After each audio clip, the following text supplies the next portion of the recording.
Our own brain. The most mysterious, wonderful, magnificent and powerful thing that exists in the entire universe. When you understand and accept how your magnificent brain works. How do you think? What do you think? Then you'll be able to achieve everything. Everything. Our powerful brain, it's divided into two parts. Our conscious brain or our mind, and our subconscious. They say that we only use 15% of our brain, the other 85% it's our subconscious. And that's where the magic is. Everything comes from inside our brain, our thoughts, our ideas, our dreams, our projects, our imagination, our movements, our words and our actions. Everything comes from our own mind. And everything goes to our brain. Everything. Our conscious brain. Consciousness is knowing, feeling, recognizing, realizing and to be aware. That we have a body, that we think, that we move, that we feel. It's to be aware of what we are. And that we are alive. We use our conscious mind since the moment that we wake up, and we use it most of our time, to think, to move, to communicate, to solve problems, to plan, to project, to talk, to drive, to eat, to repair, to dress, to walk, to build, daydream, to travel, to write, to imagine, to relating to others, to learn and to teach and to learn, to speak, to write, to solve extremely complicated problems, to invent and create such wonderful and amazing things, and an infinity of things that we do, with our mind. With our conscious brain. Our conscious brain, it's the one that we use when we are awake. Our conscious mind, it's the one that we use, as soon as we wake up. When we are conscious. Many believes that they have the full control of their conscious brain, of their mind. Because according to them, they know perfectly well it's exactly what they are thinking. And they believe that the subconscious does not exist and does not serve them, and they pay no attention to him. And they do not give it the priority that deserves, and perhaps it is true, but not at all. Because our mind, our conscious brain, it's not the one that keeps us alive. If they had the full control of their brain as they say, then they would have to tell their heart when to beat, and how much blood has to send with each beat. When the lungs have to breathe. How and when the stomach and the liver have to function, etc. All these primordial functions are perfectly performed by our subconscious. Likewise, when we sleep, our conscious mind turns off, and our subconscious brain takes the control. Everything that we want and desire comes from our conscious mind, but it is our subconscious that really it will make them true. Our subconscious. But our conscious mind, it's only 15% of our brain, and even so, you can see all the amazing and wonderful things that we can do. The other 85% it's our subconscious. And that's where the magic is. Everything goes to our brain. Everything that we observe. Everything that we see. Everything that we feel. Everything that we touch. Everything that we hear. Everything that we smell. Everything that we taste. Everything what we perceive. The temperature. Everything that we learn. Everything that we hear. Everything that we see. Everything that we taste.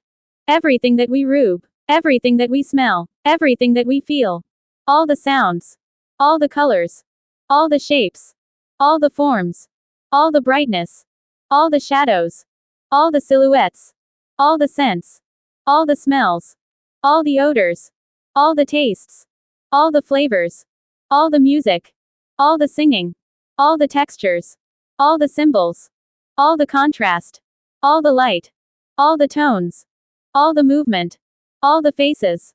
Everything. And all this concentrates into our wonderful, marvelous, powerful and magnificent brain. And everything it's concentrated in our brain. And our marvelous, wonderful and powerful brain, try to identify and understand it. Our magnificent brain tries to understand everything that he receives. Our brain tries to understand how does it works, and how we can use them. Our marvelous and wonderful brain starts to associate them with two factors. Pleasure. Or pain. Good. Or bad. Our wonderful brain associates all what we see, all that we hear, what we touch, all that we taste, all that we smell and everything that we perceive. With pleasure or pain. And our wonderful brain try to understand everything that we receive through our senses. It tries to understand what it is. And how does it make us feel? That's why our magnificent brain associates all the things that we see, that we hear, that we feel, that we smell, that we scent, that we touch, and what we taste. With how do that make us feel? Does it makes us feels good or bad? Does it gives us pleasure? Does it hurts? Does it make us feel bad? Does it make us feel good? Does it make us feel pleasure? Does it make us feel pain? And all what make us feel good, and what give us pleasure. This means that our brain will always looks for what gives us more pleasure and makes us feel good, satisfied, joyful and happy. We are always looking for pleasure in all of his forms. Always. We are always looking for a reward. We are always looking for rewards. But, yes, there are intensities of pleasure. But pleasure, it's pleasure. Because there are more than 100 things that give us pleasure. The 4 more powerful things and actions that gives us pleasure are 1. Sexual relations. 2. Winning and success. 3. Eating and drinking something delicious. 4. Going to the bathroom. These are the 4 more powerful things that gives us pleasure. Because of the intensity. But there are more than 100 ways to feel pleasure. Like hearing a good song, watch something beautiful, buying, exercise, effort, cleaning your ears with a cotton swab, traveling, scratching a part of our body, taking a good bath, reading a good book, receiving money, do something that no one else was able to do, doing a good job, watching a good movie, receiving a reward, etc. There are many ways to feel pleasure. But, yes, certain things and actions have a lot more intensity than others. Yes, obviously there are parts of our body that are a lot more sensible than others. And that our brain always look to avoid what we don't like, what makes us feel pain, sorrow, dislike and sadness. What makes us suffer? Because the pleasure makes us feel extremely good, joyful and happy. And pleasure makes us feel alive. Our magnificent brain looks for that. All the time. And our brain rejects and avoid all that it's dangerous for ourselves. Our brain always avoid what gives us pain. And what makes us suffer. What makes us feel bad and sad. That's the primary job of our magnificent brain. Look for pleasure, and avoid pain and suffering. All the information that we receive, all of it, it's processed in our magnificent brain. And we create memories of the things, events and situations that has happened to us. That we have live. And the memories that we create, it's not only on what we have seen. Each one of our memories are a combination of all of our senses. That means that each one of our memories have the information of our 5 senses. That each one of our memories has the information of what we have seen. What sounds does that have? What was the smell and the odor? What we have touch, and what that makes us feel. And what taste leave in our mouth. Each one of our memories. Each one has all this information associated. And our brain always tries to look for the things that makes us feel more pleasure. Always. Because when our brain feels pleasure, our brain creates and release chemical substances, like adrenaline, oxytocin, serotonin, dopamine, and endorphins. And to avoid what we don't like. And our brain always tries to avoid and reject all the things that has make us feel unpleasant, injury, pain, illness, sickness, uncomfort, disgust and displeasure. What makes us suffer? To protect us. And to look for pleasure, gratification, satisfaction, rewards, complacency, fulfillment, enjoyment and thrill. Our wonderful, magnificent and powerful brain, it's incredible. All that we see and all that we hear and touch. It also analyzes all that we see, hear, touch, taste and sense. And it's stored in our brain, in our memories. In our fast access memory. And in our long-term memory. What makes us feel pain? Our brain associates that with electrical impulses. Our brain, it's electric. The electric impulses that our brain receive from our body determine the intensity of the pain or the pleasure. So, I think that there are 2 kinds of electric frequencies. Or maybe there are 309 different frequencies that each inch of our body sends to our brain, and each one determine if it's pleasure or pain. But also they are chemicals that determines the pain or the pleasure that our brain receive, such as adrenaline, oxytocin, serotonin, dopamine and endorphins. Our wonderful brain creates this chemical substances that creates in us that extremely feel of pain or pleasure. The pain and the pleasure are a combination of electrical and chemical impulses. Our brain doesn't really feel the pain, only the pleasure. Our brain receives the pains. Our brain creates the pleasure. Our brain associates the electric impulses that received, and our brain releases the chemical and electric impulses that makes us feel pain or pleasure. This means that our brain creates the pain or the pleasure with electric and chemical impulses according to what does he perceives, according to the situation, but also according to the constant of the electric signal of pain or pleasure that he receives from our entire body. That means that when we burn our finger with a candle, our brain it's not the one that it's hurt, but suffers. But maybe that pain and suffering, it's created by our own brain, through electric and chemical pulses. And that maybe the pain can be controlled. The pain can be blocked. Because it's really just electric impulses sent by the part of our body affected, according to the electric impulses that receive from our finger. But our brain receive the information from the skin in our finger through our nerves. But they're only electric impulses. And depending on the intensity of the electric impulse that he receive, our brain associates with pain. But our brain doesn't feel the pain. That our brain create the sensation of pain according to the information that he receives from our finger. That of course we feel the pain. But it can be blocked and controlled. Because they are just electric impulses that comes from our body. Because they are just electric pulses sent by our body. And our brain process them as pain. But this also means that we can block the physical pain. Because they are just electric pulses sent by our body. And our brain keep that memory and it associates with the smell, the sound, and with the image of the candle and the feel of pain. All this information it's stored in that specific memory.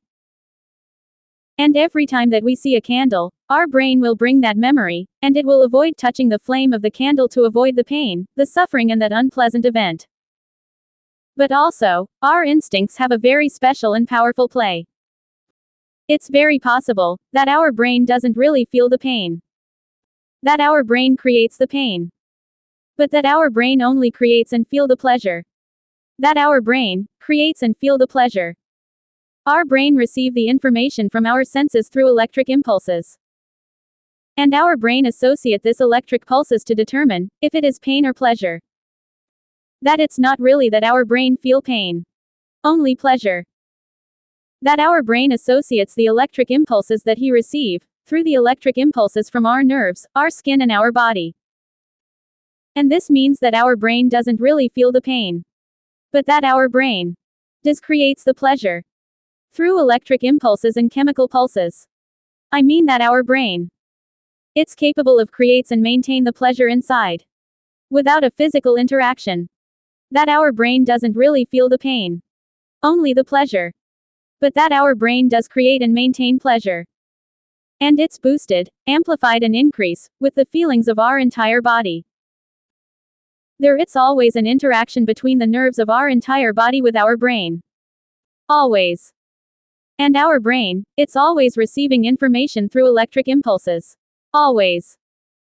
But also, our brain, it's always sending electric impulses to our entire body, and beyond our own body. Through words, actions and movements. Everything it's concentrated in our brain. And everything comes from inside our wonderful brain. Everything. And also our brain creates and sends energy outside of our own body. Our brain it's stimulate with a lot of things. And it's very important that we keep it stimulated. Our brain. It seems that our brain, it stimulate through what we see, what we hear, what we touch, what we eat, and with the actions and the touch, caresses, the rubbing and the touch intensity. And that obviously, certain parts of our body are more much sensitive to the touch and the rubbing. And when they are stimulated, sends that information to our brain, with electric pulses in a special frequency, and our brain process them as pleasure. And when these parts of our body are stimulated, our brain receive this electric impulses. And our brain process this stimulus, touch and rubbing in a special way. And our brain generates and release the chemical substances, such as adrenaline, oxytocin, serotonin, dopamine and endorphins, who makes us feel pleasure. So, this means that even if our brain it's electric, it has different frequencies, that our brain process them as pain or pleasure. That our brain it's capable to create pleasure, without a physical interaction. But what is really that we see, that we hear and what we touch? Have you ever think about, what are sounds, forms, colors, textures and feelings? What do we see? We see the reflection of the light, on the forms and the textures. That means that we see that reflections of the light, when they hit the things and the objects. And our wonderful eyes and our sight, see and transmit that information to our brain. That's why, when there it's no light, we can't see the things, even if they're still there. Or when there it's an amber or yellow light, we can't see the colors. What do we hear? We hear the sounds that are create when one thing hits another thing. We hear the sound when two objects collide. We hear the sound that the air creates when goes through something, like our vocal cords, our voice. We hear all the sounds that creates vibrations through our marvelous ears. What do we feel? The biggest organ that we have it's our skin. Because our skin covers all our body. Our skin has millions of nerves.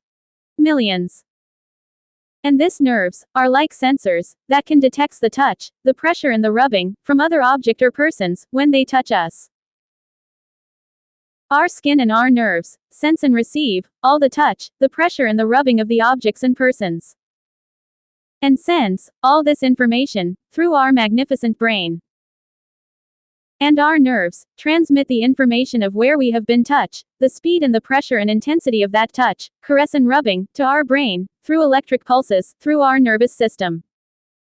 They are like cables that are connected to our entire body and to our brain. And our magnificent brain receive all this information of where we have been touch or rubber, and the intensity of the pressure that we have received. But also our magnificent brain tries to determine the material of the object that touches, according to the texture, the hardness or the softness, the temperature, the rough, the flat and the smooth, the edge and the form of the object. And our brain process this information according to the intensity of the electric impulse that he has received from that part of our skin. Maybe through the intensity of the touch. Our brain will process it as a hit or a caress, as pain or pleasure. But even so, sometimes a hit of a lot of pressure could be pleasure. Like the penetration. And this even if it's painful, it gives a lot of pleasure. So, how our brain determine if it's pain or pleasure? To release the electric impulses and the chemical substances that gives us pain or pleasure. How? How our brain determine if it's pain or pleasure? If sometimes things that cause a lot of pain, like the penetration, it also creates a lot of pleasure.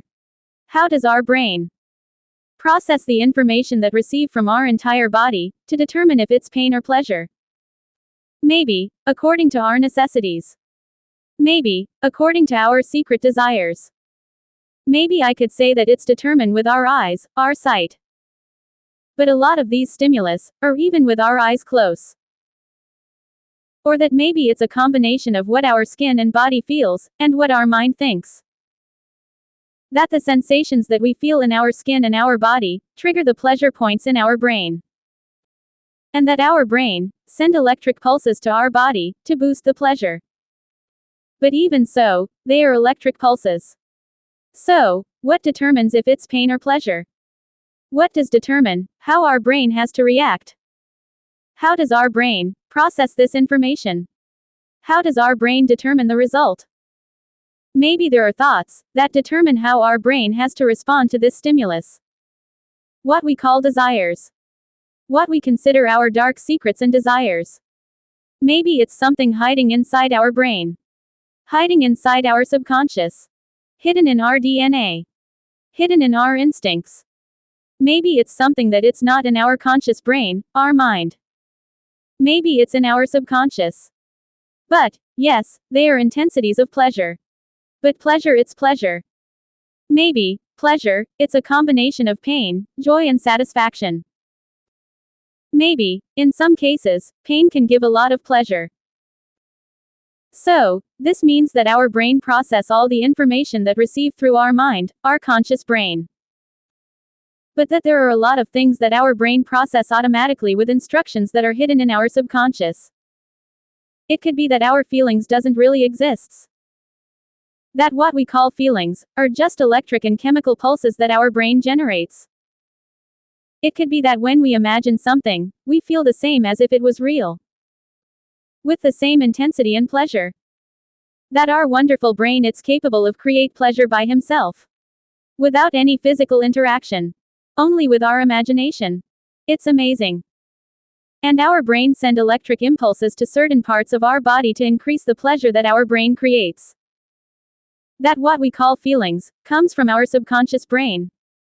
Although, science has discovered that there are neurons in our heart and in our stomach.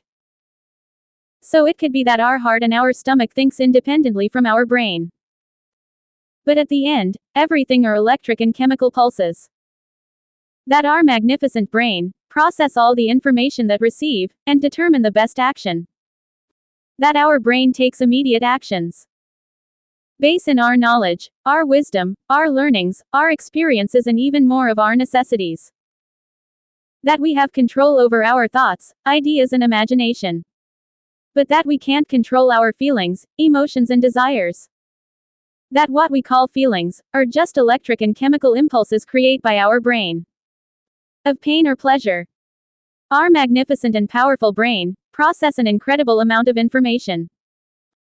As a computer or our smartphone, our brain it's electric. Our body it's electric. As a computer, our brain it's the processor. Our brain process all the information that he receives. And process all the information according to our memories, our knowledge, our learnings, our wisdom, our necessities, and our experiences. Our brain process all the information that we receive through our senses. What we hear, what we see, what we smell, what we taste, and what we touch. Our brain process all the information that he receives. Our intelligence it's our capability and our ability to process information. The intelligence it's measure in how much information are you capable to process. Yes, there are many, many intelligent people in all the world. But the vast majority of the people are dumb and stupid. More than 90% of people are dumb and stupid. Very intelligent people, like Elon Musk, are capable to manage and process an immense quantity of information in a short period of time. Stupid and dumb people, like the vast majority of people, process very few information in a long period of time. Stupid and dumb people doesn't like to think. Intelligent people likes to think and process a lot of information. We like to think. Always. But also our brain creates an extremely amount of information. Ideas, words, projects, solutions, actions, sounds, and movements. Based on our memories, our teachings, our experiences, our instincts, our learnings, our wisdom, our intelligence, and our sixth sense. Throughout our ideas, words, actions, and movements. According with our memories. According with our experiences. According to our knowledge. According to what we have learned. According to our wisdom. According to our instincts. According to our intelligence. According to our necessities. And also, according to our hunches and our intuition. But it's seen that a lot of the information that our brain receive, it comes from far beyond of our senses. It's like if our brain, it's connected to a universal network.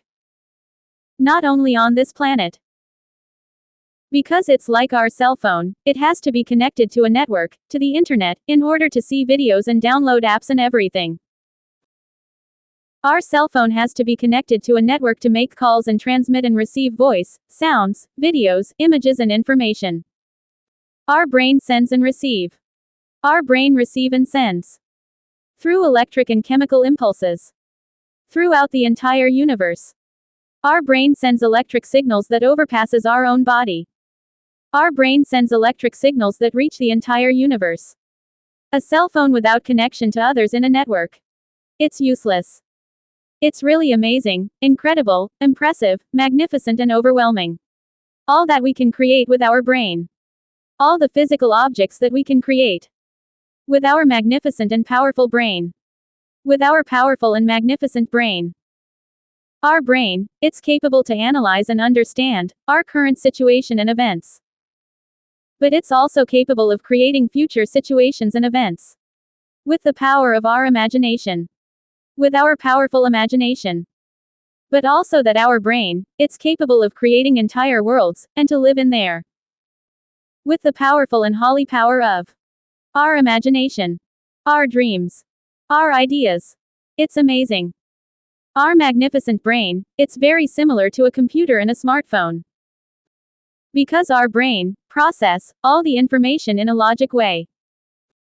But our magnificent brain also creates feelings, pleasure and emotions. What a computer will never do. It's really unlimited all that our brain can imagine and creates. There are really no limits to our brain. Not one. It's really no limit on what we can create and imagine with our brain. If we see it with our brain, then it's possible. What we see with our imagination, it will become true. It's no limits. Not one. But also creates new ideas. It's also capable to perceive more than what our senses perceive. It also perceives all the energies and forces that comes from the entire universe. That our brain, it's capable to control the atoms that form our own body. And all the atoms that are nearby. That our brain can manipulate all the energies, all the objects, and all the forces of the entire universe. That our brain generates a lot of energy and electricity. It's amazing. But the problem is that we think that we can control everything with our brain. But nobody can controls everything, not even God. But we can manipulate everything with our powerful brain. Not control. Yes, manipulate. We can manipulate all the energies, forces and matter in the entire universe. Everyone. When you let go the absurd and stupid idea that you can control everything, then you will be capable of manipulate everything. But it could be that our brain it's not only ours. It could be that it's part of something else. That our brain it's connected to everything. That our brain it's connected to this entire and wonderful planet. That our brain it's connected to the entire universe.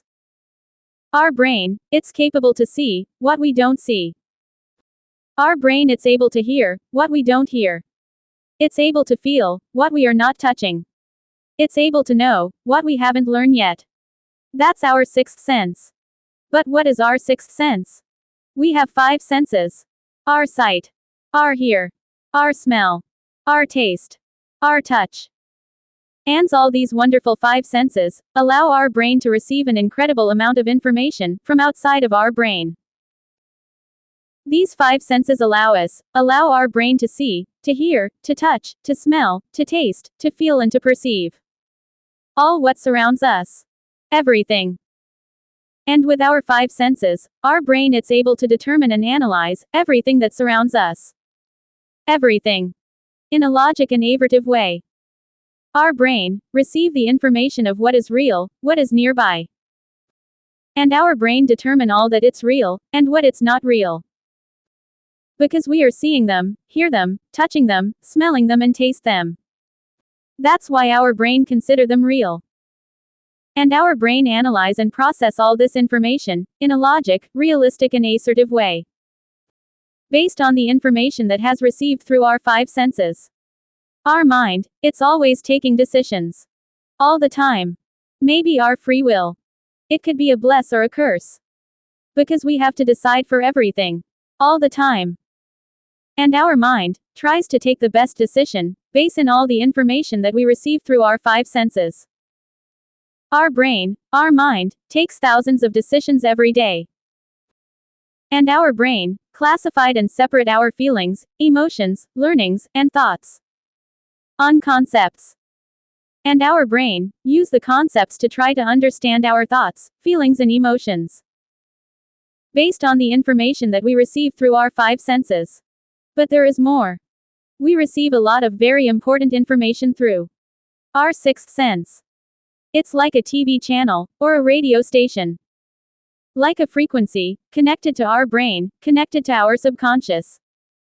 And we feel it, all the time. And our brain tries to identify and understand this information. Where does it comes from? And determines that it doesn't come from our five senses. That comes from far away from us. And our brain, our mind, doesn't know how to process that information. Because came from another source. And our mind doesn't trust it. He feel it. But doesn't trust it.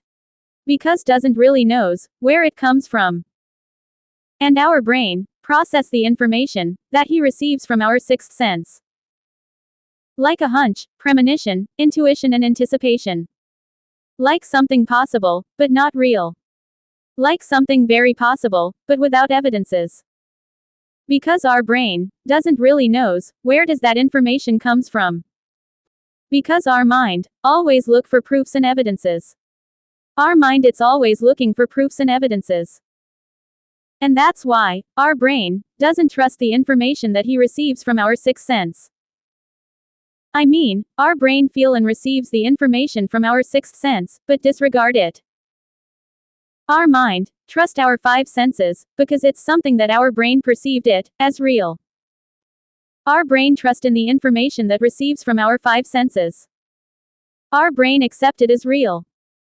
And that's why it doesn't trust our sixth sense. Because it doesn't knows where it's coming from. But that's a big mistake. Even if it's understandable. And we should never ignore and reject the information that comes from our sixth sense. Our hunches, our intuition, our premonitions and anticipations. Never. That's why, if you feel that something it's right, then do it. But if you feel that something isn't right, then don't do it. Despite of the proofs and evidences. If you feel that's right, then do it. If you feel that's not right, then don't do it. Never deny your hunches, your premonition, your intuition, and your anticipation. Never. Always trust your hunches and your intuition. Always. It's really not hard to understand and to accept that we are electric beings. And as our smartphone, our TV and the radio, we send and receive signals, electric pulses. Because our body generates electric energy. So that's why we send and receive those electric pulses. It could be like if our entire body, it's like our antenna. It seems that this information comes from the universe to our brain. Through our back, our stomach and our heart. Some people say that sometimes we say and do things that we don't think. But that it's not true. Because everything that we say and do, first, comes from our mind. All of our actions. All of our words. All of our movements. All of our feelings. All of our emotions. All of our dreams. All of our desires. First, comes from our brain, from our mind. Throughout the entire universe. Inside out. Inside from our brain. Outside, to the entire universe. Everything that we do and think, first, comes from inside our mind, out to the entire universe. Inside out. Inside from our wonderful brain, and outside to the entire universe. We are the only ones responsible for all of our actions and words. Our brain should be prioritized, because everything comes and goes to our brain. It is not that our body it's not important, of course our entire body it's very important, but every feeling and sensation that we receive goes to our brain. It's concentrate in our brain. And every word, idea, project, plan, action and dreams comes from inside of our brain, out to the entire universe. The concept of thinking. What, and how, do our brain thinks? So, what do we think? And, how do we think? This is something wonderful and marvelous. Of course that we learn, since the moment that we born. But it seems like if we already have an enormous quantity of information since we born. It seems that when we born, we already have an enormous quantity of information, stored in our brain, or in our DNA, or maybe in each one of the cells that forms our own body. That we call instincts. Because we perform, since birth, a lot of essential and primordial things, since we born. We perform wonderful and necessary things, that we haven't learned yet. That nobody has teach us. Like breathing, heartbeats, stomach functions, and every primordial function of the organs of our body. But how? If nobody else has teach us this. That's why, it seems that an extremely amount of information, it's already stored in our brain. Maybe our brain, our DNA, has stored information and knowledge from all of our previous generations. But maybe there is a lot more stored in our brain and in our DNA. Maybe we have stored in our brain and DNA, information from all over the universe. It seems that we have stored in our brain, information from all over the entire universe. Maybe it's something that comes from outside from ourselves. Thinking, it's analyze and process all the information that we have. We think or process an enormous amount of information all the time. Thinking are our thoughts, it's analyzing and processing information. The concept of us. The concept of I. The concept of me. The concept of what am I? Our self-perception. Our self-consciousness. It starts since we born. It starts since the first minute that we have born. Our brain starts to identify our own body. Who are we? It's a self-perception from the information that our brain receives, through the electric impulses that he receives from all of our skin and our organs. Our brain starts to identify ourselves through the necessities of our body, like making pee or poo. It starts to identify our gender and our body. The first part of our body that our brain sees, it's our hands. The first sound that our brain hears, it's our crying. The first taste that our brain tastes, it's the breast milk from our mother. And the perception that our brain has of us. A residual perception of our entire body. It's determined by the electric pulses that our brain receives from our entire skin and body. Our brain starts to create a perception of ourselves. What are we? What's our size? What is our gender? What's the color of our skin? And our magnificent brain starts to make a map of ourselves. Our magnificent brain starts to mapping our body. What's our size? What's the color of our skin? Where are our hands, and in what are they used for? Where are our feet, and what are they used for? Where it's our mouth, and what are it's used for? Where are our eyes, and what are they used for? Where are our ears, and what are they used for? Where it's our nose, and what it's used for? And all of our organs, such as our heart, stomach, lungs, liver, etc. Our brain maps our entire own body. To know the location and the function of each part and organ of our entire own body. It's like a central control. And as we grow up, and we see ourselves for the first time in a mirror, our brain tries to identify the image that it's seeing in the mirror, to us. Our brain see ourselves for the first time. And our brain update the perception that we have about us. Our brain update a new image of ourselves. A new perception. Through the image that it's seeing in the mirror. And as you can see, our brain has a perception of our own body. But it is just a perception. The concept of perception. But what is perception? The definition of perception is an idea, but not a certainty. An idea, a thought, a belief, about a thing and a situation. A way of regarding, understanding, or interpreting something or a situation. A mental impression. So, this means that we have a perception of ourselves. Our brain has a perception of our own body through the information that receives from our 5 senses. But also, that we have a perception of ourselves from the point of view and the treatment from others towards us. Of course, that all our body, it's extremely important. The concept of myself. But who are we? What I am? Are you? Your body, or your brain? Are you? Your thoughts or your feelings? Are you? The look of your body, or your mind? Are you the beauty of your body, or your ideas? And this it's something extremely important. Of course, that if I ask you who you are, you will inevitably think only about the look of your body. But it's that really you? If I ask you who you really are, you will inevitably only think about the look of your body. If you are pretty or ugly. If you are handsome or ugly. If you are fat or skinny. If you are tall if shorty. If you are strong or weak. Etc. But, did you know that all that, it's just a perception of your brain about you? When you look in a mirror, it's your brain who sees your body. It's your own brain who sees your face and your body. What I mean is that, maybe our brain, our ideas, our thoughts, our projects, our feelings, our emotions, our good actions to others are a lot more important than the look of your face and your body. Maybe it's a lot more important the beauty of our ideas, thoughts, feelings, good actions towards others, and our emotions than the beauty of our face and body. Have you ever think about that?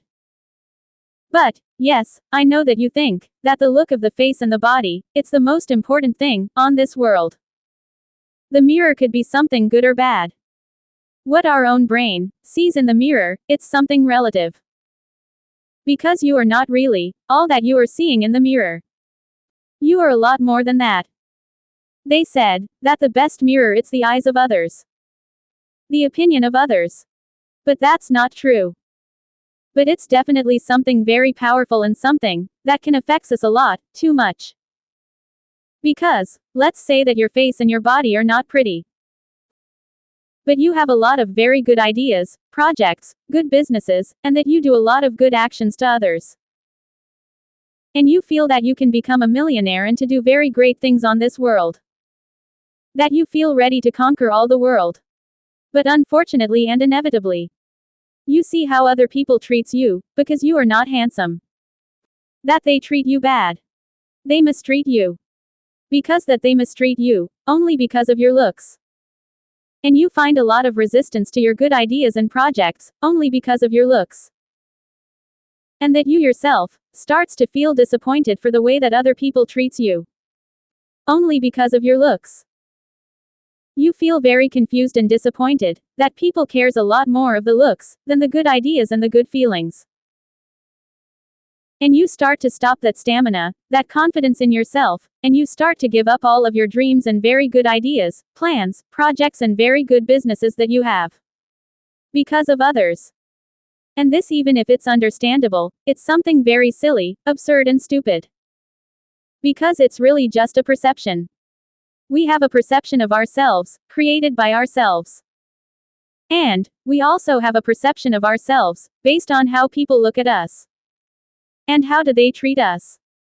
But, never, never, never, give up your dreams. Because on how does other people treats you? Never. Yes, the look of our face and our body, it's important. But not definitive.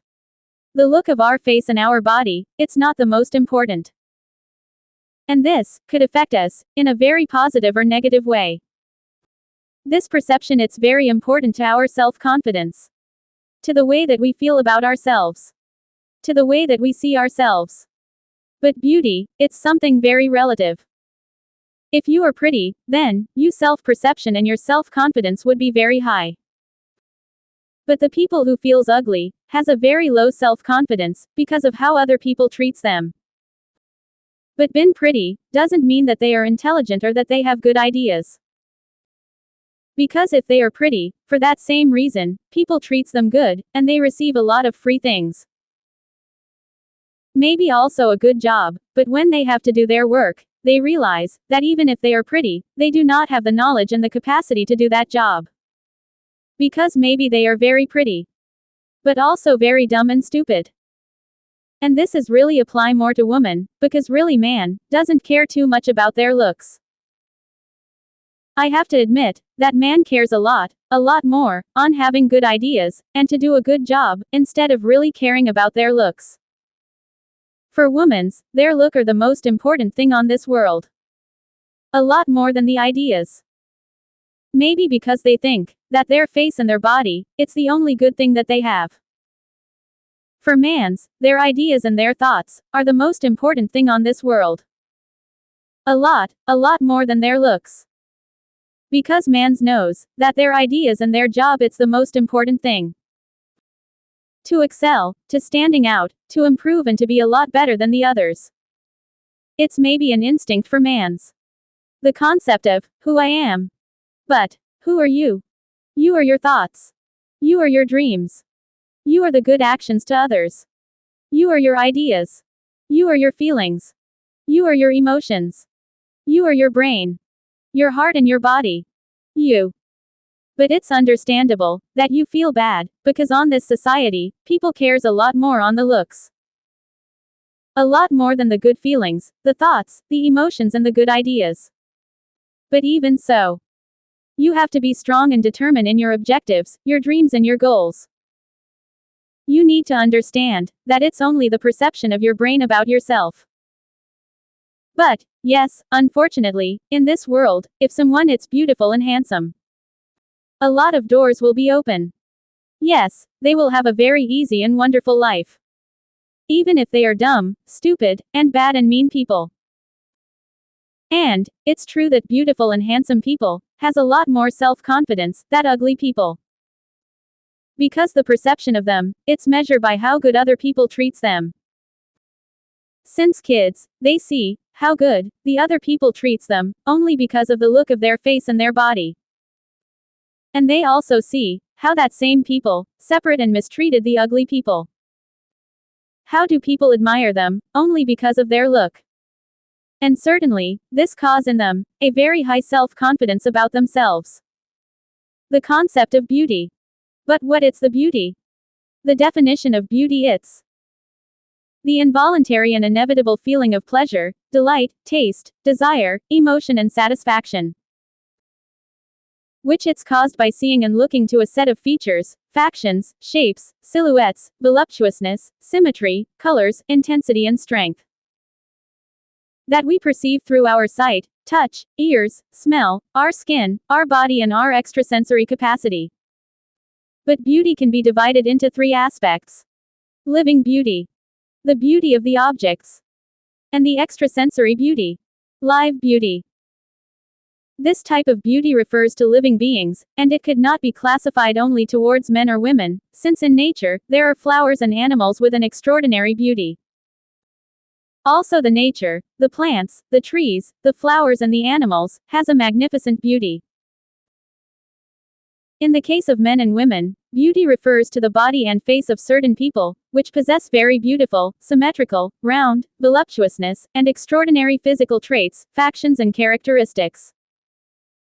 But we humans allow ourselves to be impressed, influenced and manipulated too much by the physical beauty of other people.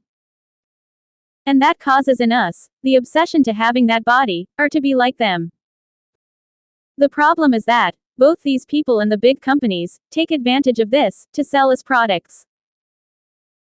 And these people also take advantage of their physical beauty to humiliate, show off, mistreat and take advantage and to manipulate others due to their physical beauty.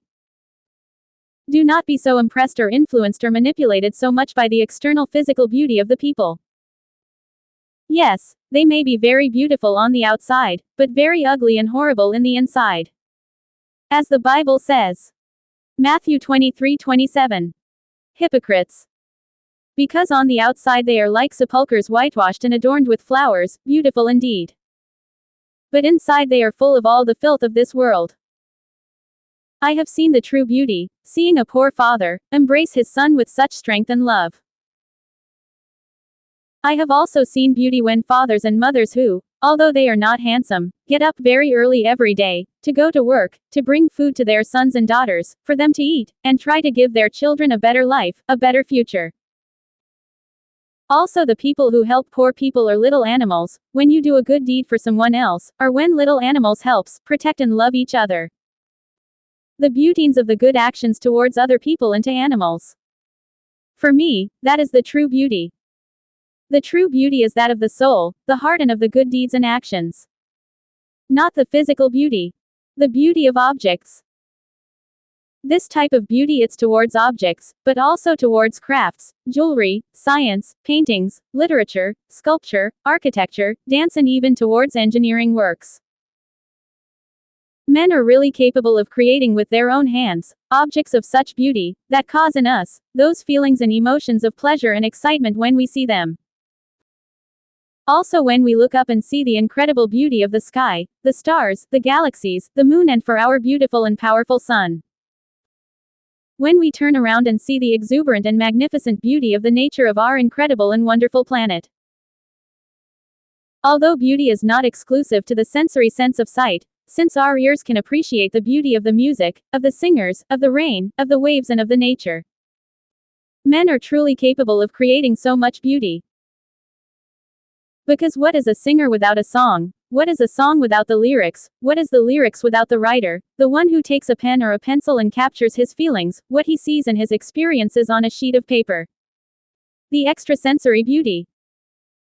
This type of beauty is what we perceive not only with our eyes, but also what we perceive with our ears, our body, our skin, our palate and our touch. Like music, sculpture, food, etc. But it also refers to the beauty of the feelings and emotions of living beings and to that powerful energy so beautiful that we receive from the whole universe, but that we do not know how to explain or know where it comes from. How to measure beauty? This is very simple and easy. Beauty it could be measured by the excitement, feelings, sensations, emotions, satisfaction, pleasure and the desire that they provoke on you. What perhaps for some will cause many sensations, perhaps not for you. This means that each one of us appreciates beauty in different ways. Beauty has many forms.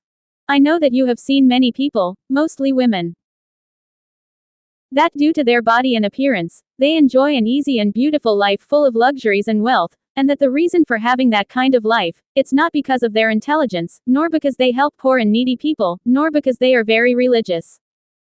The only reason it's because of her body and her beauty. And I know that this is very unfair, outrageous, and even offensive to many people. But that's the way it is. Since in this world, it seems that physical beauty it's much more important than the beauty of the feelings, the intelligence, the good thoughts and the good actions.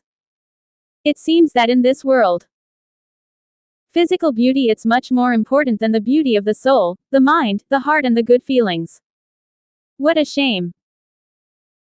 And I know that this makes us feel bad, powerless, jealous and envy, but as I have already told you, even if we do not have that type of body or beauty, we do have everything that we need to achieve all of our goals and all of our dreams. We have a body, a heart, our soul and our wonderful mind. Do not measure your beauty through your body. Measure your beauty through your good feelings, your thoughts and your good actions towards others. That's the real beauty. Not of the body. The true beauty is that of the soul, that of the heart, that of our good actions and of our good feelings. Not just of our looks. Don't let yourself be exploded by beautiful people, just because of their appearance. There are many people who, because of their beauty, will try to exploit you, manipulate you and take advantage of you.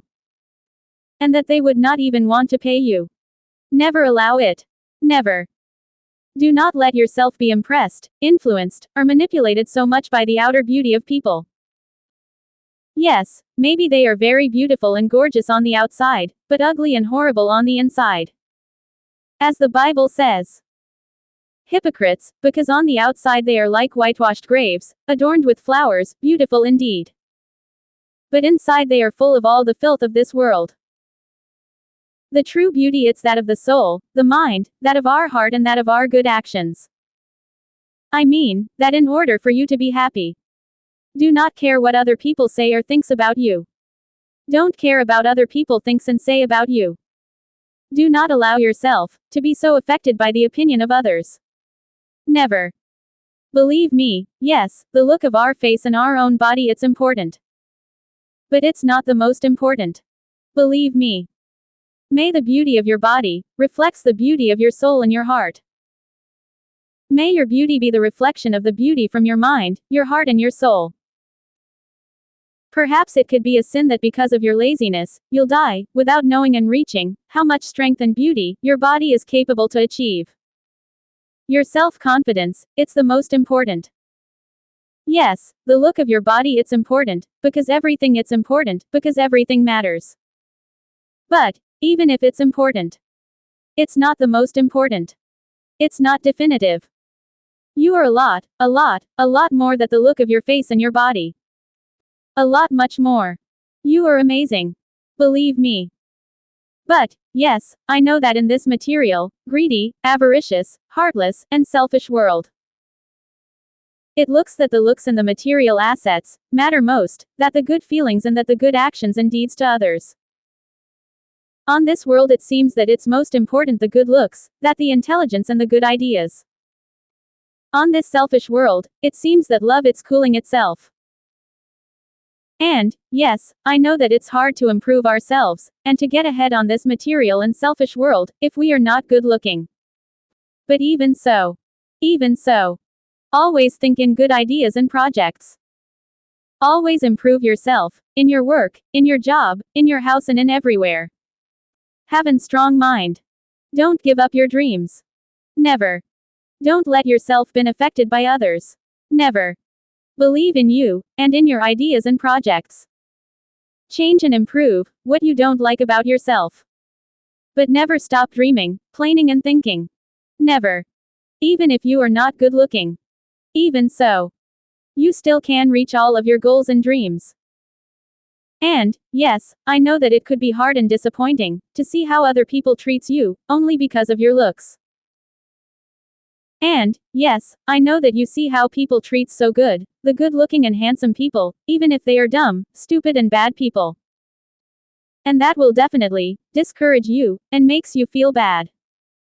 Because you say to yourself, why do they treat them better than me, if I have so many good ideas and projects? Why people treat me so bad, only because of my look? Why? And, this is because, this world has become a selfish and material world. More than any time on human history. But even so, you need to understand, that your mind it's a lot more beautiful than the face, the body and the looks. Ideas, the dreams, the good actions, are far more beautiful than the looks. You need to understand, that the look of your face and body, it's just a perception of your brain about yourself. Just a perception. And that it's not definitive. Of course that the look of our face and body it's important. But it never has to be more important than our thoughts, our feelings and our emotions. Self-confidence, it's something extremely important, for you to be happy and to reach your objectives and goals. And, yes, the looks of our face and body, and the way that other people see us, and treat us, it's something very powerful to increase our self-confidence. But it's also a perception of our brain, about ourselves. The most important to increase and to have a very high self-confidence, it's the perception, the opinion, and the self-consciousness that you have about yourself. That's the most important. What do you think about yourself? The perception that you have about yourself. The opinion that you have about yourself. The love that you have about yourself. And that will increase a lot, your self-confidence. Your self-perception about you. Because, the self-confidence, it's something extremely important and powerful. For you to be happy, and to reach all of your goals and dreams. Believe me. The looks of your face and body, it's not as important as you think. Believe me. You have to prioritize your good ideas, your good feelings, your good actions towards others and the nature. Over your looks. It's like the Bible says. Hypocrites. Because on the outside, you are like white-and-washed sepulchres, tombs, adorned with flowers. Beautiful indeed. But on the inside, they are full of all the filth of this world. You need to understand, that not only because they have our very beautiful face and body. That doesn't mean that they are intelligent or a good people. Not because they are very beautiful, that means that they are better than you. They are not. Stop giving them so much power. You need to change that belief. You need to understand, that even if the looks of the face and the body are important, they are not as important, definitive, critical, crucial, essential, imperative, necessary, relevant, urgent, and vital. No. It's not as important. It's not definitive. Love yourself. Know yourself. Love yourself. Love yourself. And even if you think that the opinion of others it's something very important, it's really not. It's just an opinion. Opinions are just opinions. And a lot of times the opinions of others are because they are jealous of you. The most important opinion, it's the one that you have about yourself. That's the most important. Don't look outside. Look on the inside. The concept of the opinions and affirmations. Opinions and affirmations. But I know that the opinions and what others think and say about us could really affect our self-confidence. You have to be stronger than the opinions of others. A lot more. You need to understand that. You are you. You are you. You are you. You are not somebody else. You are you. You are. Your thoughts. Your ideas. Your dreams. Your feelings. Your emotions. Your mind. Your heart. Your body. You are you. You are you. You are you. You are not somebody else. That. You are amazing. You are wonderful. You are unique. You are special. That you are a wonderful human being. You are you. And the only opinion that you really have to care, it's the opinion that you have about yourself. That's the most important opinion. The opinion that you have about yourself. That's the most important opinion. But, what are opinions and affirmations? This is something extremely important. An opinion, it's just that, an opinion. It's something that somebody else think about ourselves.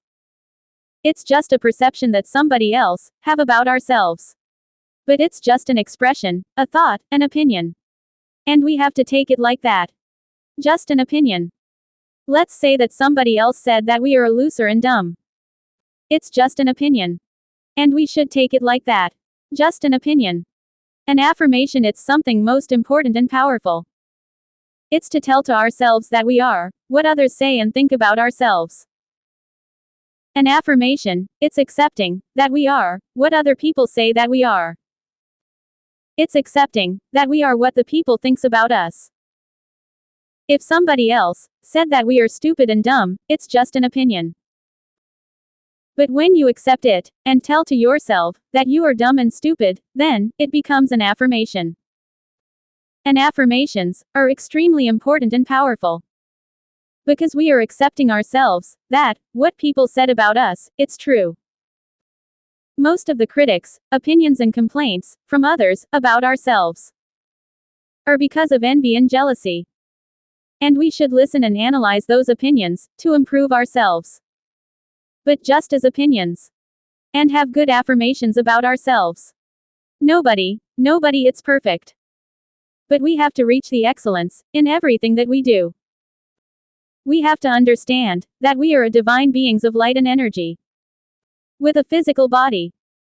The only opinion that you have to care, it's the opinion that you have about yourself. The perception that you have about yourself.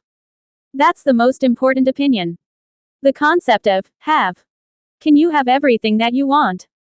Yes, you can have absolutely everything that you want.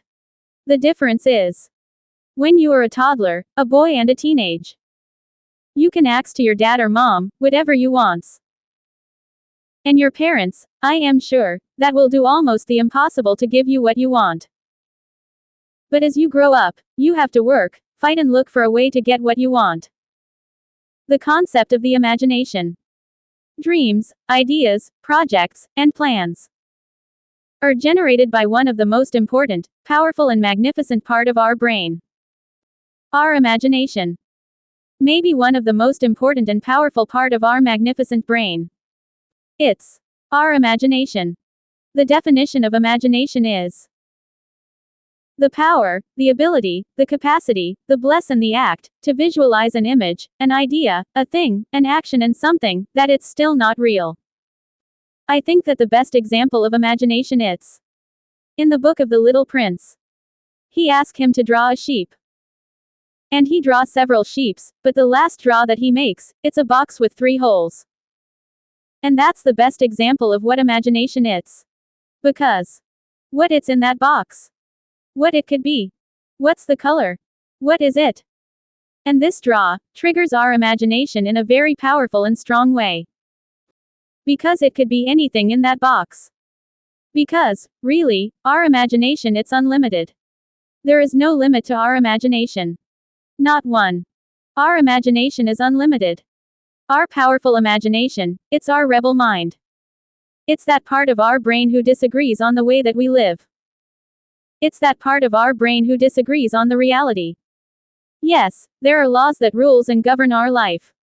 Natural laws and humans' laws. Our imagination allow us to escape these laws. Our imagination allow us to create new worlds.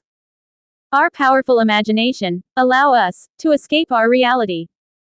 The imagination allow us to see and visualize what is impossible. Although impossible it's just a word, just a concept. Impossible doesn't exist in our imagination. Our dreams are our imagination. Everything comes from our brain. Everything. And everything goes to our brain. Everything.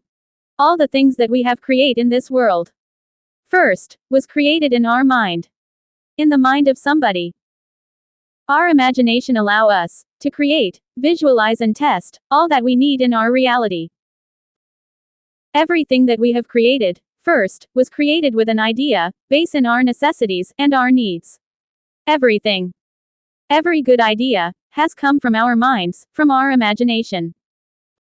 Every idea has been born in our mind. We have a lot of necessities. That's why they say that the necessity it's the cradle of every new idea and thing. Our imagination, it's something uncontrollable, rebel, ungovernable, revolutionary, undisciplined, insubordinate, disobedient, unmanageable. And it should always be like this. Always. Because our imagination allow us to create, to plan, to project, to improve, to increase, to advance, to upgrade, to develop, to enhance, to help, to increase, to reform, to resolve, to raise, to repair, to build, to construct, to change, to evolve, to transform, to progress, etc. To transform our own environment. To transform and improve ourselves. To transform and to improve our environment. To transform and to improve everything. Our imagination it's unlimited. There it's not limit to our own imagination. Not one. Inside out. Inside from our mind. Out to the entire universe. Inside from our own brain, from our powerful imagination. Outside, to the entire universe and ourselves. To change, transform and improve ourselves. And to change and transform the entire universe. Our imagination it's something that we have since birth. Nobody knows where it comes from. Maybe it's a gift from the universe. But I have to admit that men develop and use a lot more the imagination than women's. A lot much more. Women's are more realistic, and they don't use the imagination most. They prefer to live in the reality, and they expect that somebody else creates the things that they use and need. But, man uses the imagination almost all the time. I have to admit that man has created the world as we know. All the things that we use every day has been created by man through their imagination. All the buildings, houses, cars, airports, airplanes, engineering, arts, painting, books, literature, architecture, clothes, plastic, steel, aluminum, titanium, shoes, furniture, microprocessors, computers, space stations, rockets, smartphones, medicines, hospitals, schools, etc. Everything. More than the 99% of all the things that we use every day has been created by the hands, the ideas, the imagination and the capability of man's. And every idea and thing that we have in use has been created in the mind of somebody. Everything. With the imagination of somebody. All that we have in use, every day. And all the new ideas, projects, inventions, medicines, and things that are developing right now, on this moment, has born in the imagination of somebody. Everything has been created with the imagination. Reality it's one thing. Our reality it's formed with a lot of things and circumstances. Our reality it's forms with some natural laws and some human laws. The reality could be very disappointing and depressing. Reality could be very ugly, depressing, disappointing, sad and terrible. That's why our imagination allows us to escape from our reality. For a while. That's why we close our eyes when we imagine and dream. To not be distracted and disturbed by the reality. For that same reason, we transform our world, our reality, to the way that we want, to make us feel joyful and happy. But our necessities force our imagination to create many new good things that will help us to feel good and to have an easy life. Our incredible imagination allows us to transform our own reality through new ideas, new objects, new inventions, and new things. We use our imagination for immediate actions and for future and big and ambitious projects. We use our own imagination to create and transform based in our needs, necessities, dreams, desires, curiosity, and wishes. Our imagination is something extremely powerful. Because we can create things, objects, inventions, ideas and projects before they become real. Our imagination allows us to visualize the things that we want so much. It's nothing impossible to our imagination. Nothing. And our imagination, it's so powerful that it can create feelings. Even without a physical interaction. I mean, that if we imagine something with a lot of strength, like a sexual interaction, our brain will release the chemical substances and will send the electrical pulses to our body that it will make us feel like that interaction it's real. Even if it's not. Because our brain sends those electric impulses. And our brain through our imagination will release the chemical substances that will make us feel pleasure. Because the pleasure, it's created by our own brain. Through electric and chemical pulses. Our imagination creates our reality. Our imagination change our reality. Our imagination transforms our reality. Our imagination it's feed with curiosity. But what's the curiosity? Curiosity it's maybe equally powerful that our imagination. Curiosity it's the what if. Curiosity it's questions without an answer. Curiosity it's part of our instincts. Curiosity, it's something that we want to try. To experiment. To know. To feel. Curiosity it's the what if. Curiosity it's something wonderful, powerful and dangerous. The enemies of the imagination are reality, rushes, and disbelief. Reality really affects our imagination. That's why we usually close our eyes to imagine. We close our eyes when we dream and imagine. To not be distracted by the reality. Dreams are our imagination. But the biggest problem that most people have it's that they don't allow themselves to dream, to imagine. Because a lot of factors. Among all, man since kids develop and use a lot more their imagination. A lot more than woman. A lot more. Man uses the imagination almost to everything. And almost all the time. But as they grow old, they start to stop dreaming and imagine. Because they think that mature and old man are not allowed to dream and to imagine. But luckily, not everyone thinks like that. Like the super billionaires like Elon Musk and Jeff Bezos, and all the great people who has never stopped imagining. Who has never stopped dreaming. Never stop dreaming. Never stop imagining. Never. Because dreams create our reality. And dreams will always come true. Always. The people who has stopped dreaming and imagining, it's the people who like to receive orders. It's the people who doesn't like to think. It's the people who follows orders. And those who are afraid and submissive. Our imagination it's fed with the curiosity. Our necessities impulse our imagination. Our imagination creates ideas, words, music, songs, books, movies, series, things, constructions, buildings, literature, architecture, dance, engineering, science, medicines, cars, trucks, trains, airplanes, microprocessors, technology, computers, smartphones, digital communications, rockets, space stations, etc. Everything. If you imagine something with all of your strength and force, then you will make it real. Imagine it, with all of your strength. The more than you imagine, the more that it will become true.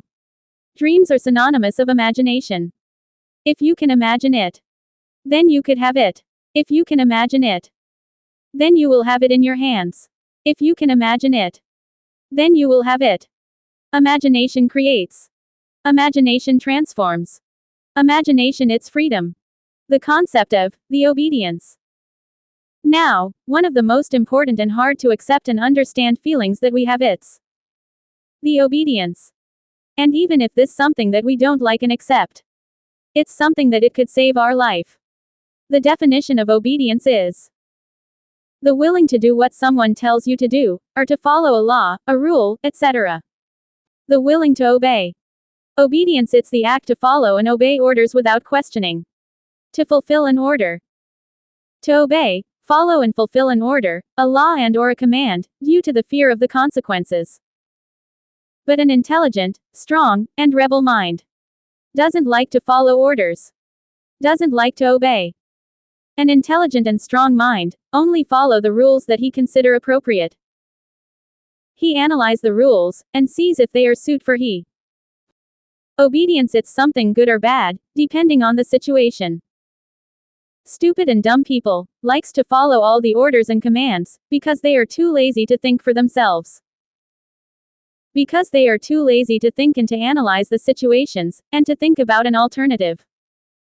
That's why they like to obey the orders and commands, and to blame everybody. It's not like they do not follow all the laws and orders. But the intelligent and rebel people always question every order and law.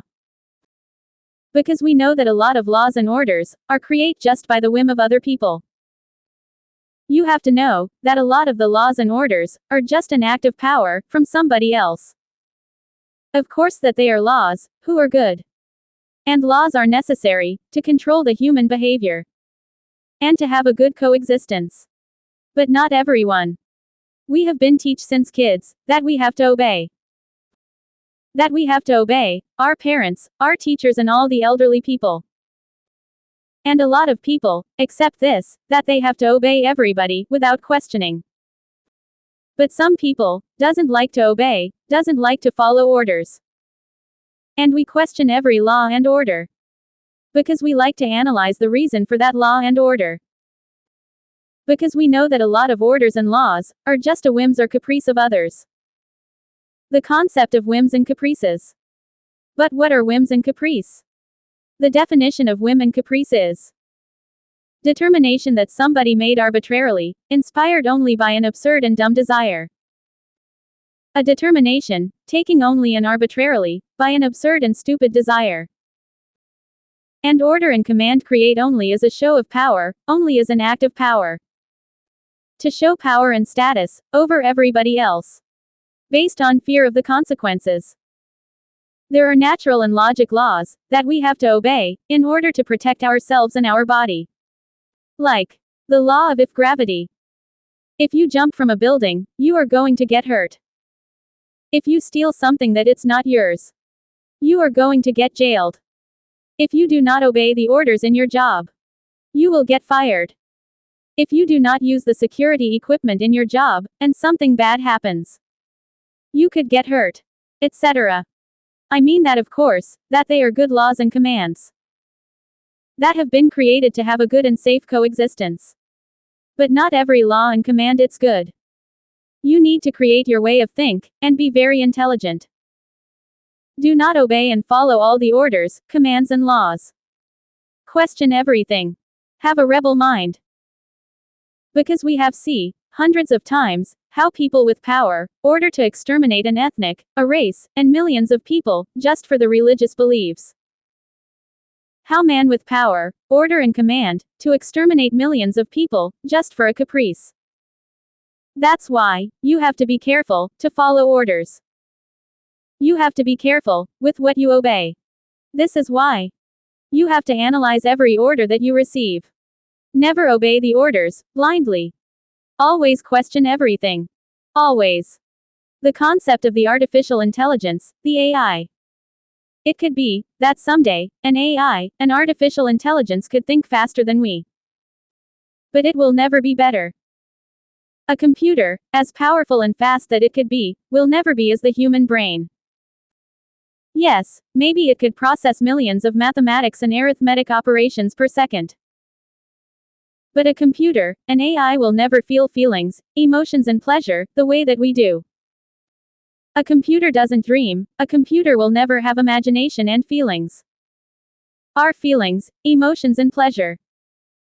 It's a combination of chemical substances and electric pulses that stimulates our cells, our skin, and our entire body. And that makes us special and better than every ultra computer or artificial intelligence.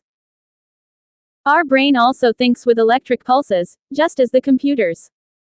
The concept of thinking and thoughts. Thinks and thoughts. Our brain processes the information of all that we have seen, hear, feel, taste, and smell in our day. All that happens to us during the day. Our brain tries to understand all that happens to us in our day. Our brain tries to understand it through our memories, our experiences, our teachings, our beliefs, our ideas, our tastes, our knowledge, and our wisdom. Our intelligence, its forms. Mainly with our memories. With all the knowledge that we have learned. But more importantly, with our experiences. With the experiences that we have live. Because we need to take decisions. Immediate decisions. Take immediate actions. And our brain process all the information that we have received through all of our senses. And emits a verdict. A decision. On how that day was. It was a good day. It was a bad day. How did I feel? What do I have learned? What can I improve? What did I do wrong? What did I did right? What did it make me feel good? What did it make me feel bad and sad? Who did I meet? What places did I discover? What places did I visit and go?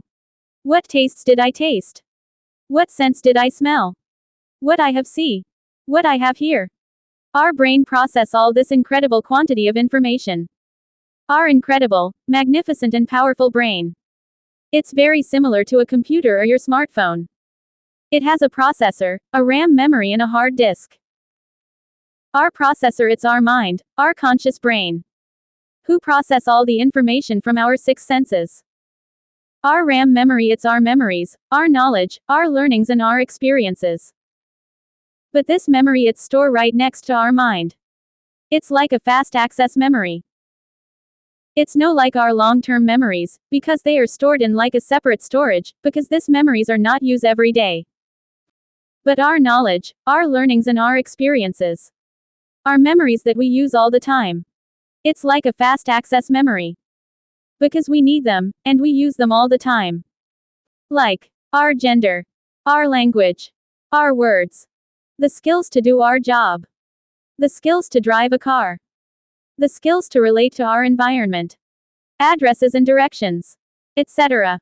Our necessities, like going to the bathroom, dress, eating, drinking.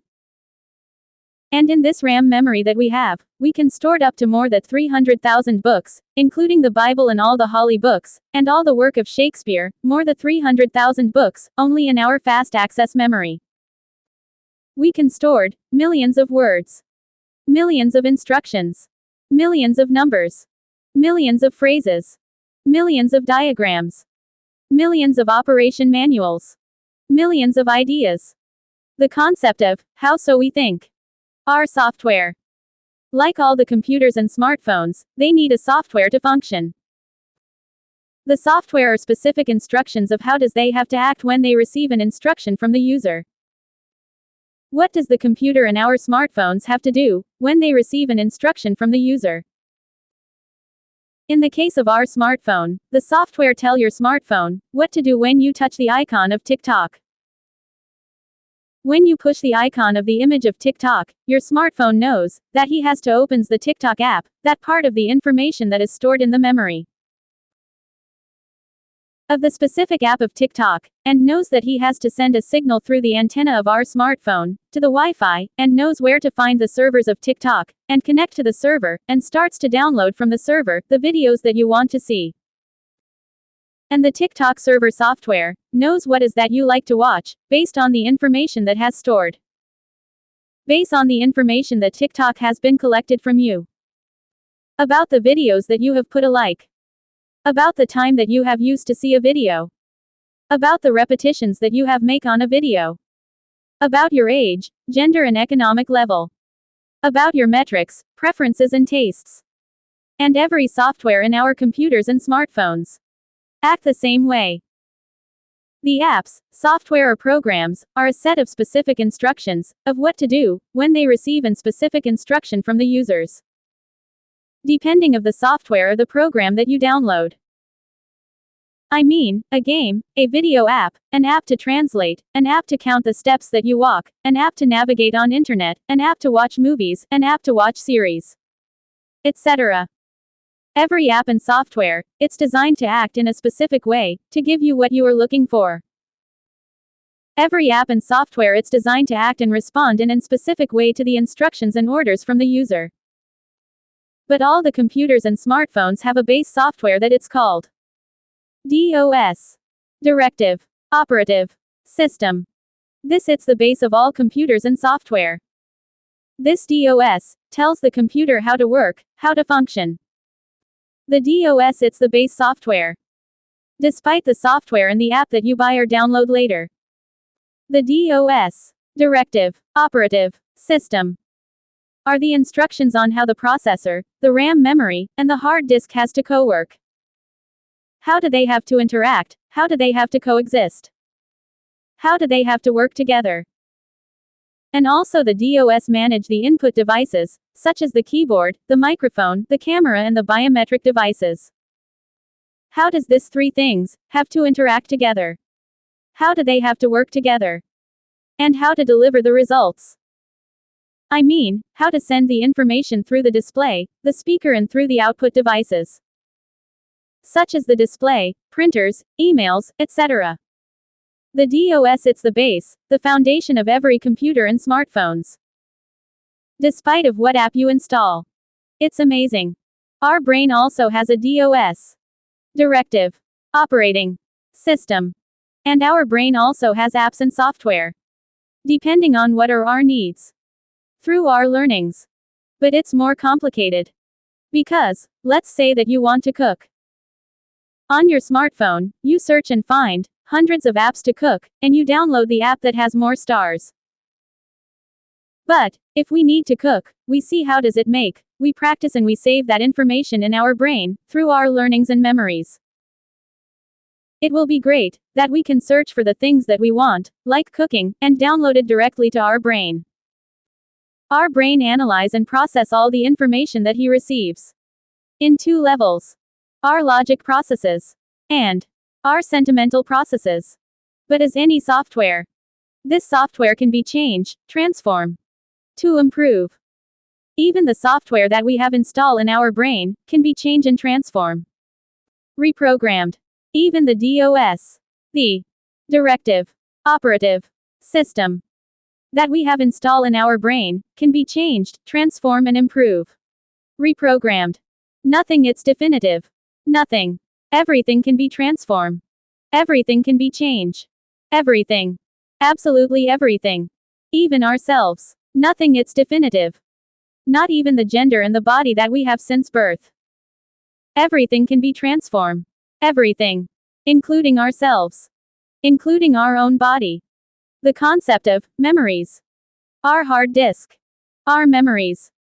Science has determined that the storage capacity of our brain is so big that we can store it in our brain, all the books ever written. Billions of words. Billions of numbers. Billions of phrases. Billions of instructions. Billions of ideas. And that we can store them. Recall them. Process them. And understand them. All of them. Every word and number. Each one. Everything. It's amazing. The way that our brain thinks, it's something amazing and wonderful. The concept of our memories. Our wonderful brain, storage all that we have live, maybe since birth. Our long-term memories. Has a collection of all that we have live, since birth. And this is something wonderful. But it could also be something bad. Because we have stored in our brain, in our memories, all the good, but also all the bad moments that we have lived. And the bad moments and situations that we have lived could really affect us to be happy.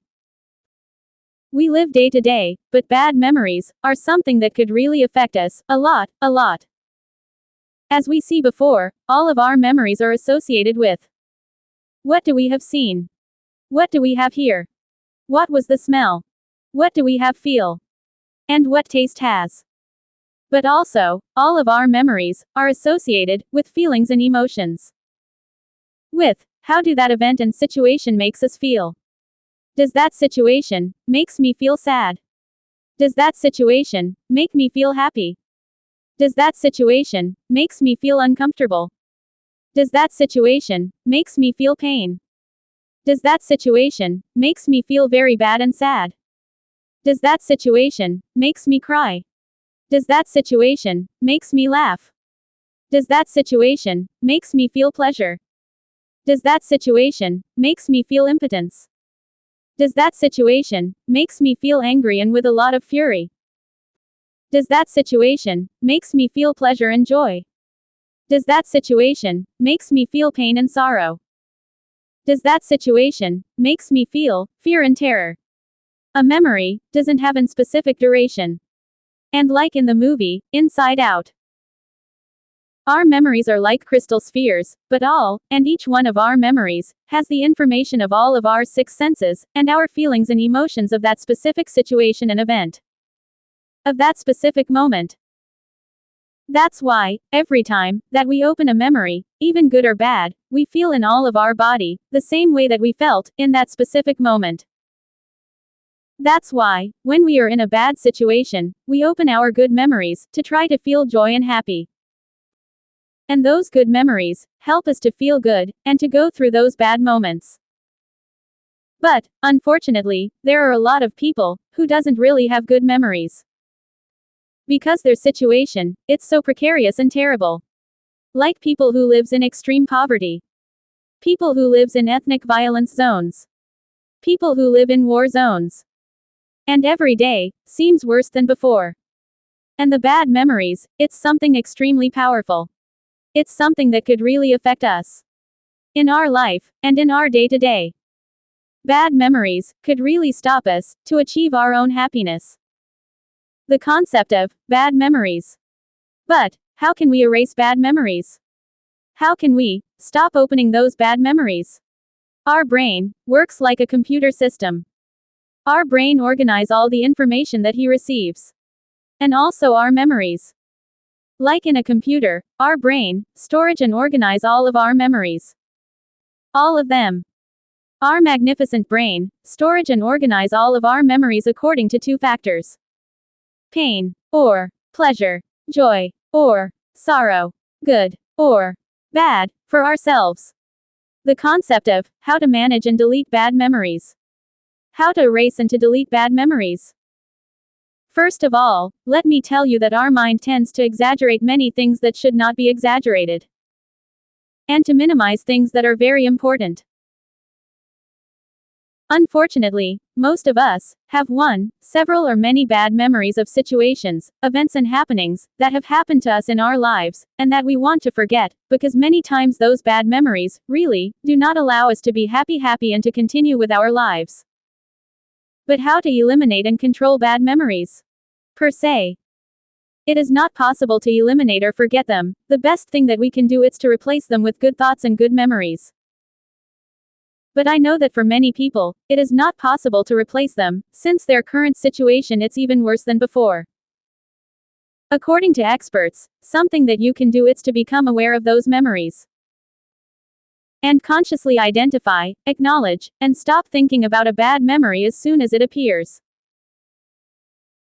Yes, you are going to have it, but you will be able to control it and delete it from your mind as soon as you realize that you are thinking about that memory, over and over again. This is another way to take away the power it has over your life and your state of mind.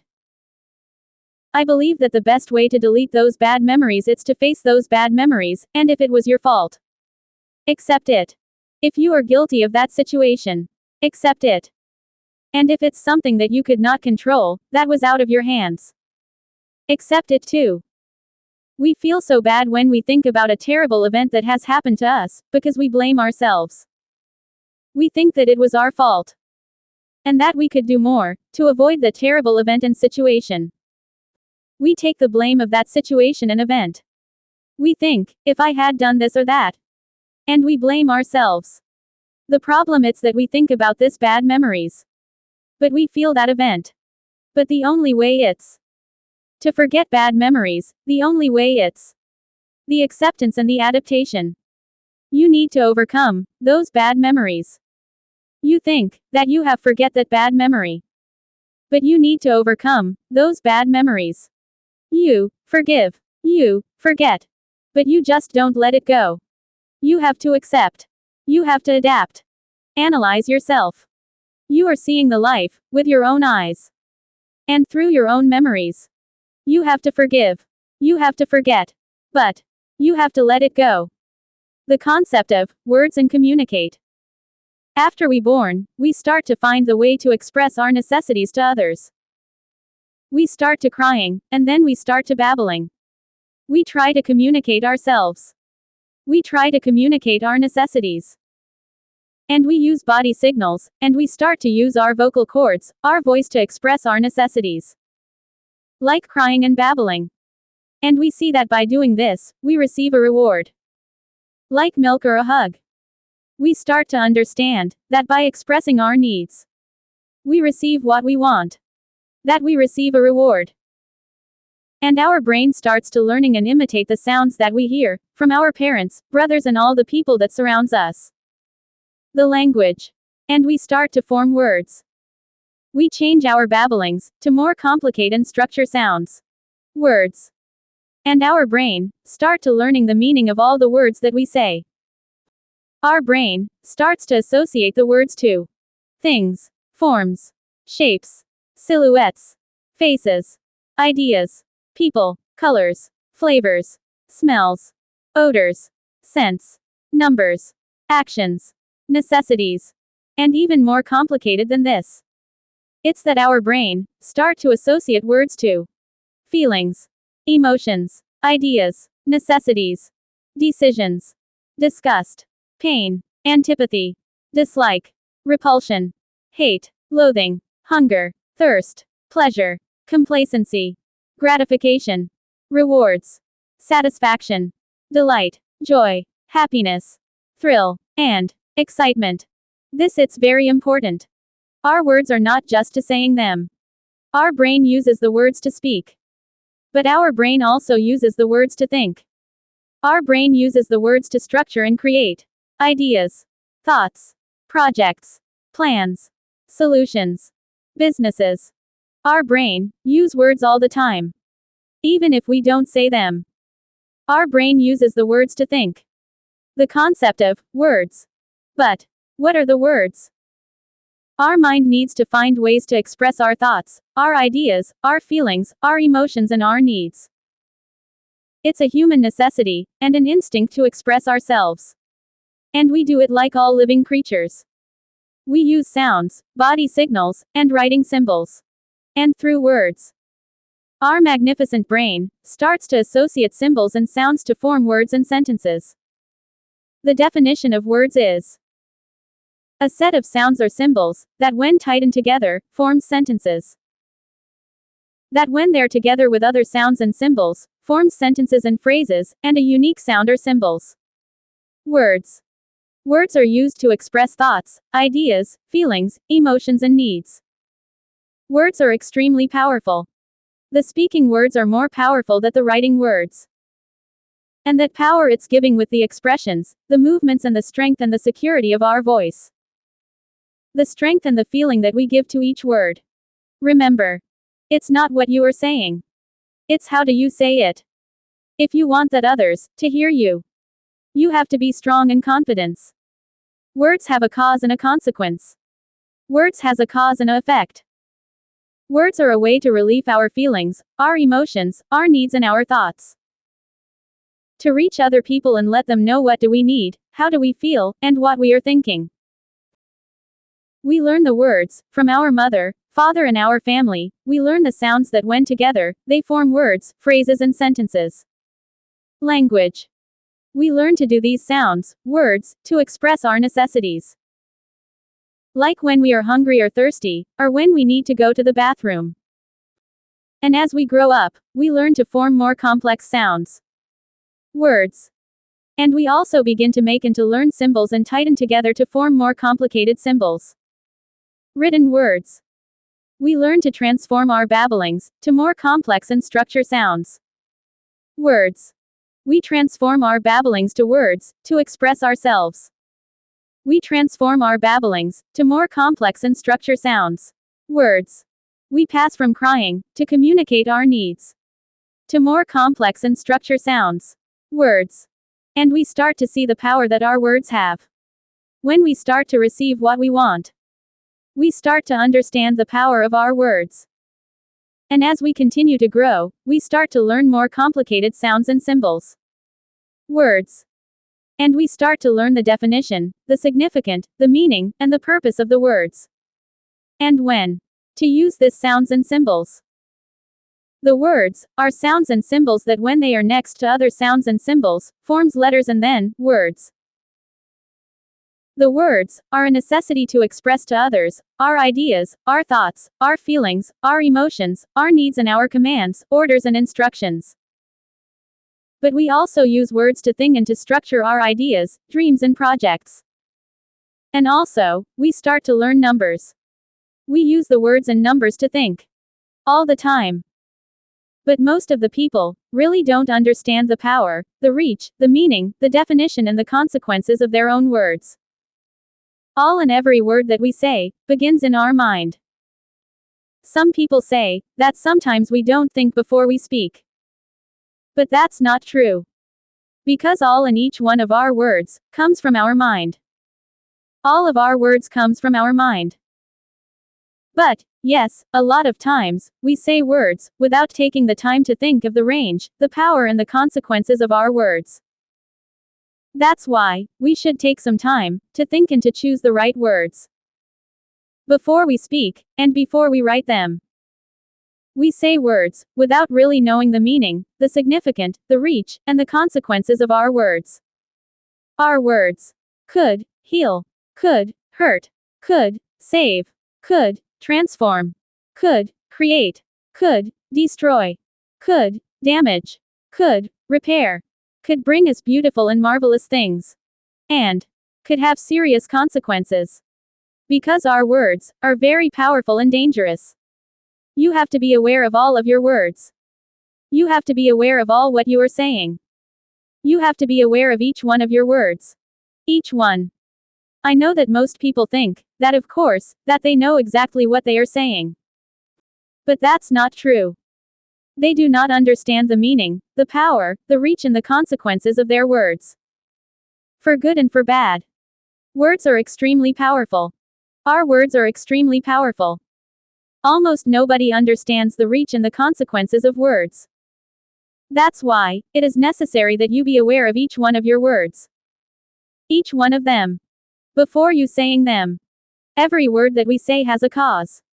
Every word that we say has an effect. Every word that we say has a meaning. Every word that we say has a power. Every word that we say has a consequence.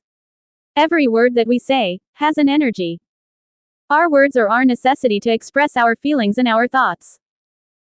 But almost nobody really knows what they are saying. They do not understand the reach, the consequences, and the power of their own words. Even if they think that they know exactly what they are saying. Words are extremely powerful, because it's the expression of our feelings, our thoughts, our ideas, our fury, our emotions, and our needs. We need to be aware of our words.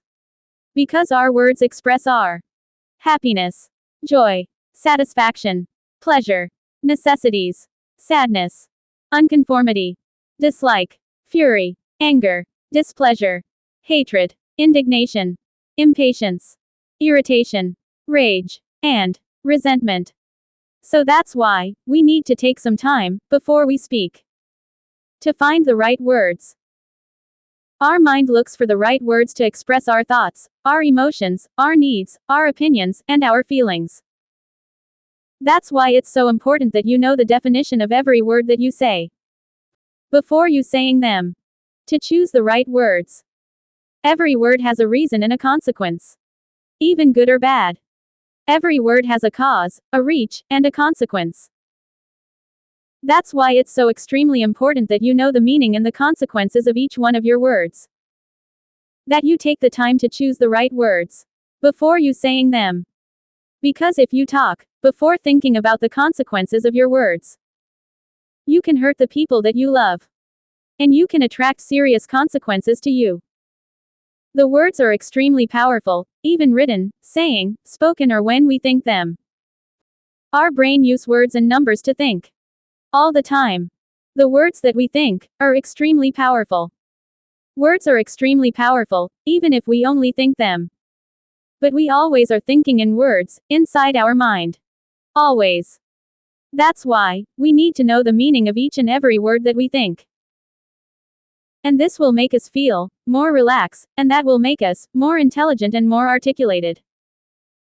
Words, written, spoken, and think it, are extremely powerful. In the case of human beings, we have the advantage of having vocal cords, which allow us to have a very wide possibility of sounds. We transform our babblings into a lot more complex sounds. Words. And we start to learn and use symbols. We start to learn symbols and put them together to form phrases and sentences. Written words. And we also start to learn numbers. Our brain uses words and numbers to understand the universe. Our brain uses words and numbers to describe and understand the universe. Indeed, there is a universal right that you can say whatever that you want. It's a universal right to say absolutely everything that you want. Everything. But there will always be a consequence to every word that you say. Good or bad. Because your words are not only words. They are the expression of yourself. That's why you have to choose the right words. The more words that you learn, and their meaning, it will make you more intelligent and articulated. Take the time to choose the right words. Think about the range and the consequences of every one of the words that you say. Everyone. Before saying them. But with that same power of our words, we can order and command the universe. We can use our words to command the universe. To order and control others. We can use our words to command the atoms that forms our body and the atoms that are nearby. We change our babblings to words to control the universe. Our wonderful brain use words to think and to understand. Even if we don't say them. Our brain use words all the time. All the time. To think, to understand, to plan, to project, to imagine, to dream, and to do everything. Our brain use the words to analyze and to try to take the best decision. Our brain use words to describe. So, words are something extremely important. Because we use words to describe what we see, what we hear, and what we feel. The concept of the language. And something extremely important it's the language. The definition of language is an specific set of sounds. Spoken words. And written symbols. Written words. Used by an specific group of people that live in an specific land or country. An ethnic.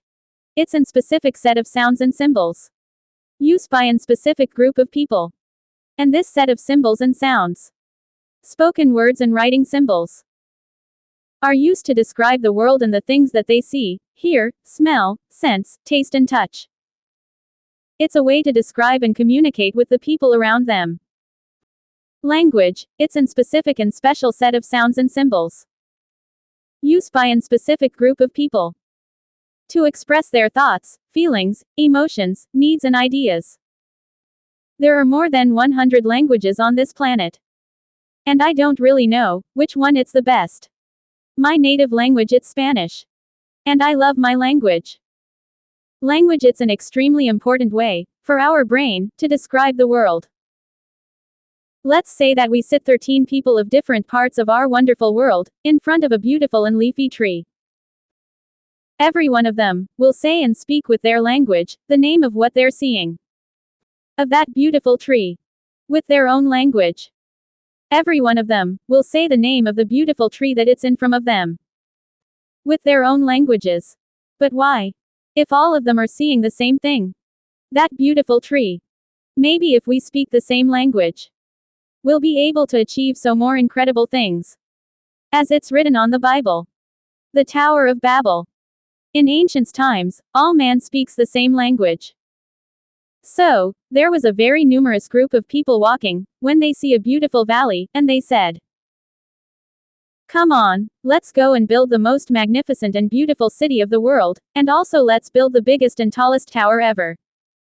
So big and tall, that can reach God." And so they did.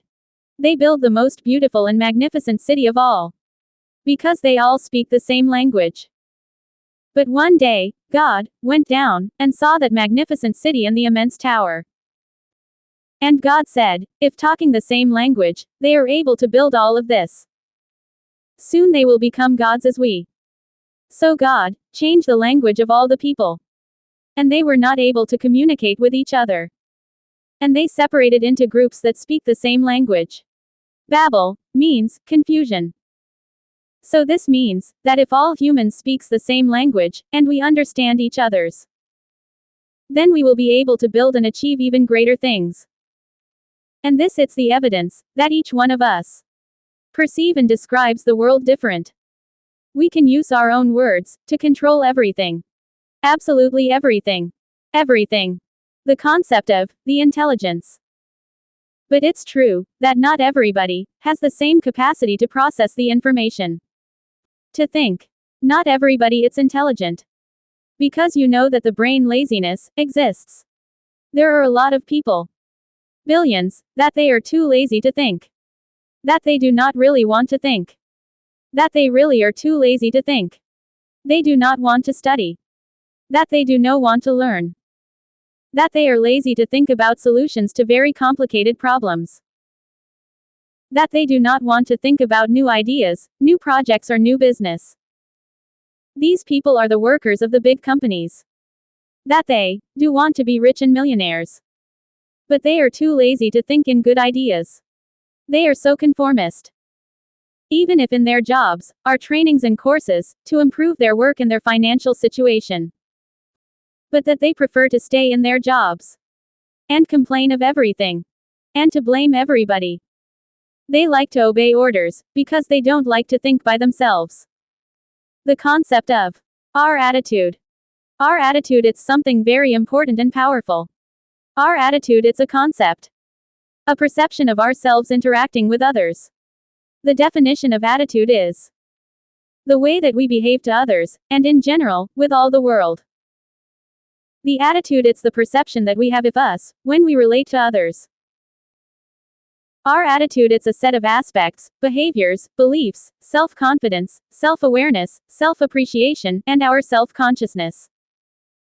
The concept of the personality and the attitude. Our personality.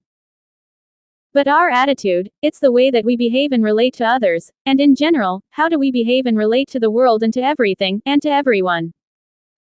And that's why our attitude, it's something extremely, extremely important.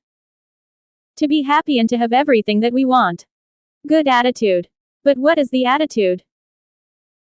Attitude is the way that we feel, and how we behave towards others, how we act, how we communicate and how do we relate to others, and in general to the whole world. The good attitude it's having faith, hope and joy for the new day.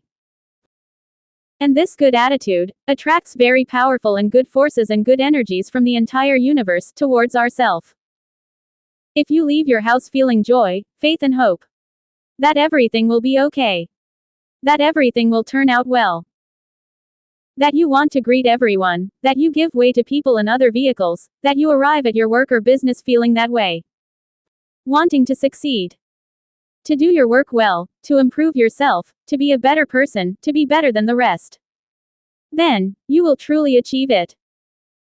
Since the good attitude it's a very powerful force and energy, which drives away bad luck, bad vibes and bad people. And attracts good luck, good vibes, good fortune, and good people to you. Because people will feel that same good energy, your good vibes, and that good attitude from you, and they will respond to that good energy and vibrations that you are sending, emitting, and transmitting. The good attitude, it's not really about how you think. It's about how you feel. Since you don't always feel the way you think. This means that many times you can have good thoughts, faith, and hope. But you feel bad, sad, unmotivated, stressed, discouraged, and with fear. That's why, you have to be congruent with what you think and what you feel.